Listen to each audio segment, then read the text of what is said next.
Olá, tudo bem? Estou eu aqui de novo fazendo mais um vídeo.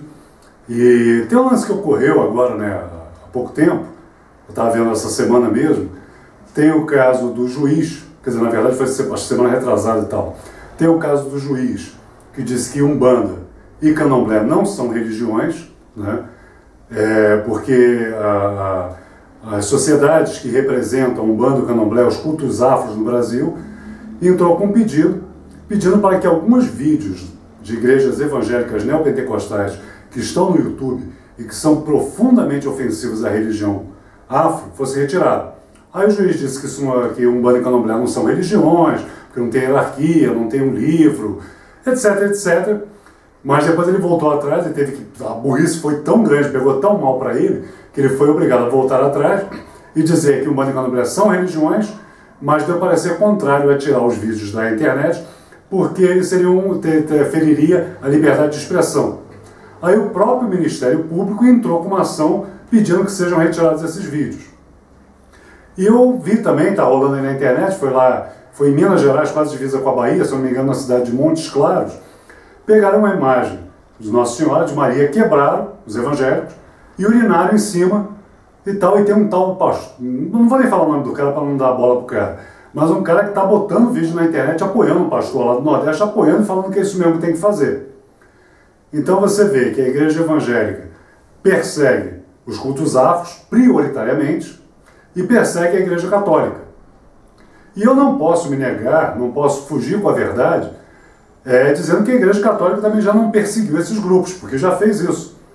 Eu entrei para a igreja evangélica, eu não tinha nem 15 anos de idade. E antigamente, era muito comum, eu acho que hoje não, mas antigamente era muito comum você pegar uns folhetinhos, né? Tinha uns folhetinhos que você distribuía com mensagens bíblicas, ou mensagens evangelísticas, qualquer coisa assim. Nossa, você entrava numa loja evangélica, né, de livros evangélicos, você tinha mais de 20, 30, 50 folhetinhos diferentes para você escolher para poder evangelizar.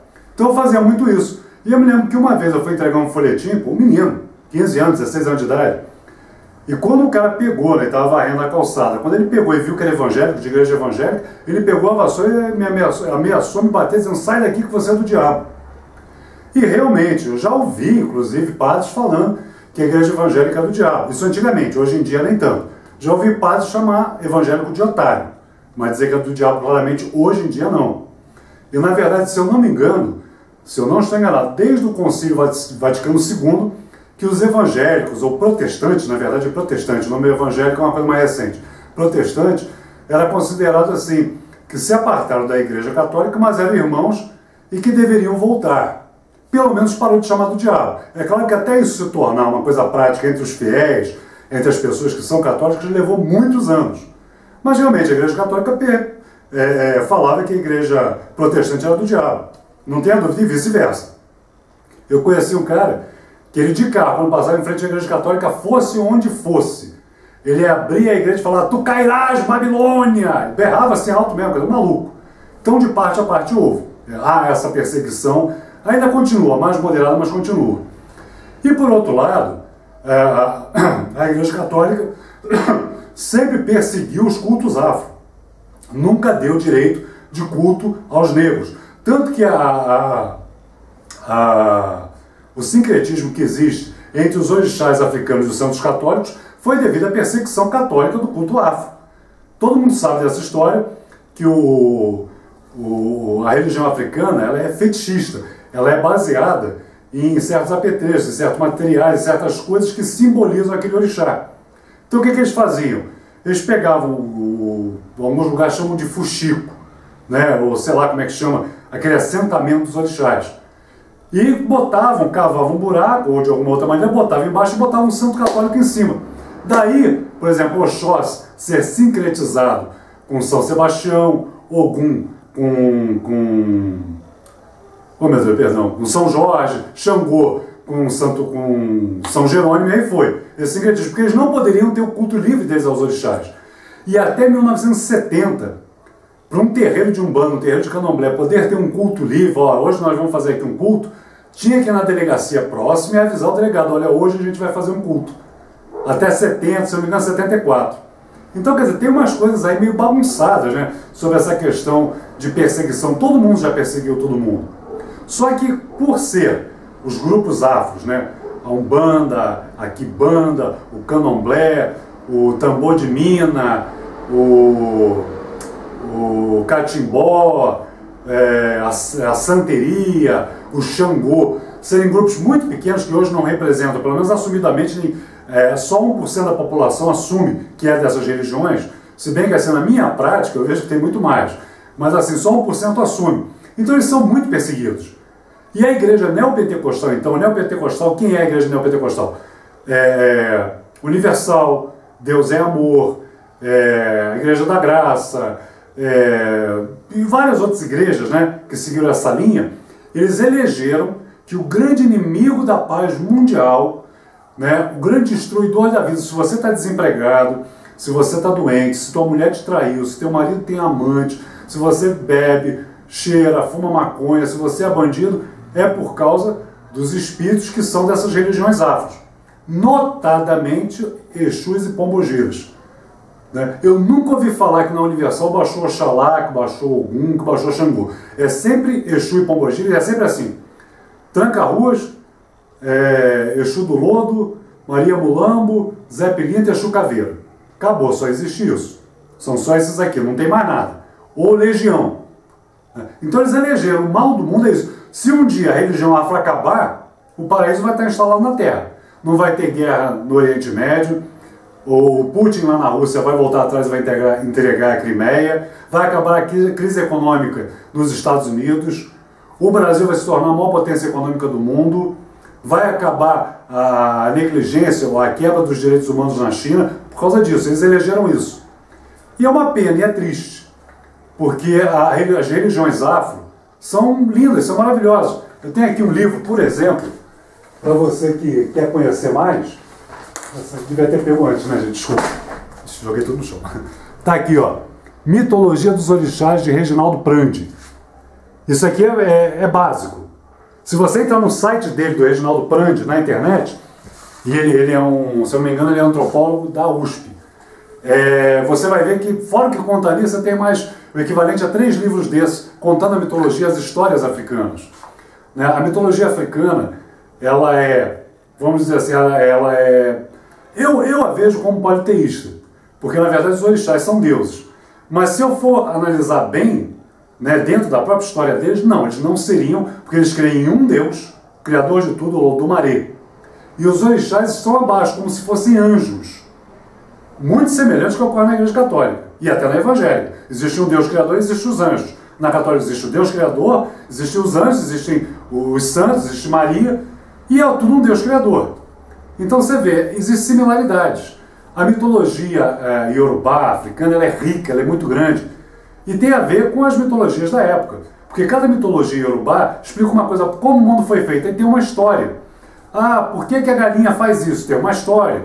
Por que tal árvore serve para cuidar de tal enfermidade, ou a gente pode usar essa árvore para fazer tal coisa? Tem uma história. Então tem todo um conjunto mitológico que, na verdade, guarda um conhecimento ancestral milenar desses povos. Tanto um conhecimento religioso, quanto medicinal, quanto justificativos da porquê a vida é do jeito que é muito rico. Isso é conhecido nos Itãs de Ifá. Ifá seria o orixá responsável por reger os destinos, ou é aquilo quando você consulta os búzios, ou o Opelê Ifá, os búzios são uma simplificação muito grande do Opelê Ifá, que é um sistema divinatório de comunicação entre os homens e os deuses, ou os orixás, né, muito complexo, né, muito grande. E lembra até um pouquinho de leve o Urim e o Tumim do Velho Testamento. É muito amplo. E os búzios são uma simplificação disso. Mas nesses Itãs de Ifá, é uma cultura vastíssima, muito rica. Existem cerca de mais de 4.000 histórias registradas, Itãs, escritos orais, escritos que foram feitos em cima da tradição oral ali, para explicar o mundo e para dar um sentido à vida. Na verdade, a mitologia iorubá é riquíssima. Riquíssima. E é uma pena que seja tratada dessa forma hoje em dia aqui no Brasil, já que, veja bem, a religião africana, o candomblé notadamente, para os escravos que vieram aqui, tem uma importância muito grande, porque não foi o cristianismo, não foi a Igreja Católica, e muito menos os protestantes, e jamais os evangélicos, que mantiveram e deram um sentido de dignidade ao homem, à mulher negra, ao povo negro. Não foi isso que os ajudou a se manterem de pé. Foi as suas religiões, a sua religião e as suas crenças que deram a eles o sentido de propósito, que falaram, olha, a gente está passando por isso, mas um dia nossos orixás e Deus, o Olodumaré, vai intervir, vai mudar isso. E fizeram eles ter uma identidade cultural que eles não teriam porque estavam fora da sua terra, do convívio com as pessoas da sua tribo e da sua liberdade. Eles eram aqui oprimidos e humilhados terrivelmente. E o que os preservou, os guardou e os ajudou a se manter de pé foi a sua religião. Da mesma forma que o judaísmo fez a mesma coisa com os judeus. Não é? Não é verdade? Os judeus não estão aí até hoje. Você veja, Israel foi simplesmente aniquilada no ano 70 depois de Cristo. Israel não, Jerusalém, mas houve a dispersão, a diáspora geral. Os judeus se espalharam pelo mundo e acabou, não tem mais nação. E depois de 2000 anos eles voltam, têm a nação deles, são um povo coeso, se mantiveram coesos culturalmente esse tempo todo, e hoje são uma grande nação, devido aos valores culturais preservados pela sua religião. Por que o judaísmo é exaltado e o candomblé é ignorado e até humilhado e espizinhado? Eu não acho isso justo. Eu não acho isso justo. Eu acho muito errado esse tipo de comportamento. Então vamos respeitar as religiões afro. Olha, eu garanto para vocês, eu posso até assinar aqui embaixo para provar que eu disse isso, se por acaso depois disso mudar, eu arco as consequências. O dia que o tranca-rua sumir do mundo, o mundo vai continuar a mesma coisa que está. Não vai haver a paz mundial nem nada. Nada vai melhorar. O dia que a pombagira, que o Zé Pelinta sumirem do mundo, o casamento dos outros, o seu casamento não vai melhorar por culpa disso. Seu casamento vai melhorar se você for uma pessoa que se está bem com sua mulher, com seu marido, se vocês se entendem. Quando alguém trai, não é porque a pombagira ou porque o Zé Pelinta interveio. É porque a pessoa estava a fim de trair, porque a outra mulher deu mole, o outro cara caiu para dentro e acabou. Então vamos mudar um pouco essa mentalidade. Por outro lado, agora eu quero falar dos católicos também, do que foi feito em imagem de Nossa Senhora, eu penso o seguinte, a justificativa foi, aquilo ali é um demônio. Eu ouvi outro dia, eu acho assim, gente, meu Deus do céu, que falta de compreensão. Outro dia eu ouvi dizer que a Nossa Senhora de Aparecida, está lá na cidade de Aparecida, na Basílica, é um demônio e que embaixo dela tem um Exu ali. Se você levantar a imagem, você vai ver um Exu ali dentro. Eu acho que isso é profundamente ofensivo, tanto para católicos quanto para umbandistas e candomblecistas.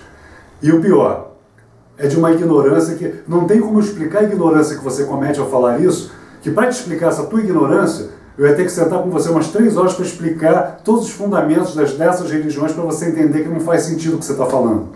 Mas deixa isso para lá. Mas aí eu fico pensando assim, então quebrar a estátua de Nossa Senhora por causa de um demônio. Bom, primeiro que Maria, que está representada naquela estátua, simboliza a mãe de Jesus. Para os católicos é a mãe de Deus, para os evangélicos e o resto do mundo, acho que ninguém vai negar que é a mãe de Jesus, Maria. Alguém nega isso? Acho que ninguém. Então eu quero te propor um exercíciozinho mental. Imagine que você está com a foto, você, sua mulher, seus filhos, ou você, sua mãe, seu pai, ou você com seus amigos, com o irmão, com tia, tudo gente querida, avó, tudo gente querida que você ama, você está com uma foto ali. Aí chega alguém e fala, não, isso aqui não é nada não, joga essa porcaria, joga no chão, pega, põe pra fora, shhh. Não, tá bom, eu vou te provar que isso é uma porcaria, abaixa a calça e faz cocô em cima. Como você iria se sentir? Fora o ridículo, a apagação de mico absurda que o cara está fazendo, porque sinceramente fazer isso é ser uma besta. Como você se sentiria se fizesse isso com a foto da sua família e dos seus entes queridos? Agora, como é que você, que se diz evangélico, povo de Deus, consegue ofender desta forma a mãe de Jesus e acha que está fazendo a vontade de Deus? Para mim é uma incoerência absoluta. Você pode dizer, olha, eu não creio que Maria seja mãe de Deus, eu não creio que Maria continua virgem até hoje, eu não creio que Maria subiu aos céus. Beleza. Mas mijar em cima da mãe de Jesus, qual é o sentido disso? É só para mostrar que você é uma besta? Não tenho mais dúvida nenhuma. Só gostaria que a sua cara ficasse estampada nas matérias, porque eu não vi a cara de ninguém nas matérias, para que eu soubesse que você é a besta que fez isso. Cara, é algo incompreensível. E agora, eu acabei de ver um vídeo, parece ser mais antigo, mas eu já tinha visto, na verdade, o Malafaia falando, cuidado! Estão perseguindo a igreja evangélica, querem acabar com a igreja evangélica, cuidado com essa perseguição, acorda! Cara, eu vou ser sincero, eu tenho mais de 30 anos de igreja, hoje não sou comprometido com a igreja evangélica, sou comprometido com o evangelho, né? Não sou comprometido com a igreja evangélica, mas já fui comprometido com a igreja evangélica. E eu, sinceramente, eu nunca pelo menos da data que eu me converti, nos anos 80 até hoje, eu nunca vi perseguição à igreja evangélica. Eu vejo com frequência, esses são dois casos típicos que eu estou mostrando aqui, perseguição às religiões afro. Vejo constantemente, dioturnamente. Eu vejo terreiros sendo invadido por evangélicos e sendo quebrados. Tem uma menina aqui, ela não quis fazer essa matéria, porque eu iria lá, iria na casa dela, ia filmar tudo, ia trazer para mostrar. Ela não quis. Eu conheço uma menina de Candomblé, o marido dela também é pai de santo, e eles têm um terreiro na região rural aqui do ABC.